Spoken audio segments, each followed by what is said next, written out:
So can you just state your name and spell it for me? Stacy Vigillon, Stacey, Vigillon, Vigallon. Okay. And can you just talk to me about the Baldwin Hills? Well, can you talk about this park, how long it's been around in the community? This park has a really great community story, and it definitely predates before I came on the scene, but I believe it opened in 2009.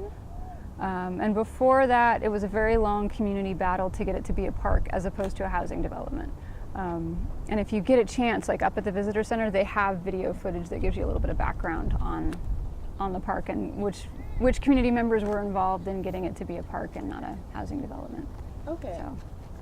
And how long has the LA Audubon, if I'm pronouncing it, Audubon Baldwin Hills program been around? This is its 6th year, so we started in the 2008-2009 school year. So yeah, this would make it year 6. Oh, and how many students are currently involved in the program? We currently accepted over 60 for this school year, and I say we have a really strong core group of about 40 to 45 students of those 60. Okay. And can you just talk about the goal of the program for the students? Sure. So there's sort of 2 tracks you can be on if you're in the Baldwin Hills Greenhouse program. And the first one is being an intern. And we have a small subset of interns. This year we have 8. Each student chooses a year-long research project that they're going to conduct. And it can be anything from native plant survival on the hillside versus the greenhouse to examining how people interact with each other in the park. So projects can really range from sociology to wildlife biology to botany. And students, everyone in the program does get a paycheck. So interns earn $1,000 over the course of the school year when they meet certain goals relating to their research projects. And Restoration Leader is the other track, and we have a lot more students involved in that. It's a little less of a time commitment, and students in that aspect of the program are very oriented towards community service. They work and mentor young kids at an elementary school. They also lead community volunteers during habitat restoration events. So. And what neighborhoods do most of the interns and people involved in the program come from? Almost everyone involved in the program comes from Dorsey High School. So we work exclusively with students at that school. So some students are no longer in the area, but they still commute in to attend Dorsey. But I would say everywhere from, Dorsey is just about 2.5 miles northeast from here. So it could be anywhere along Rodeo, Crenshaw, Jefferson area. Okay. So around the Dorsey area, they don't have a lot of green spaces, and so why target kids from that area to work with ecology and the environment? I think one of our main goals is that you don't have to have a PhD to do ecological work, to be an advocate for the environment in your community. And so we're really interested in working with Dorsey simply because they don't have a lot of opportunity to engage with nature in green space.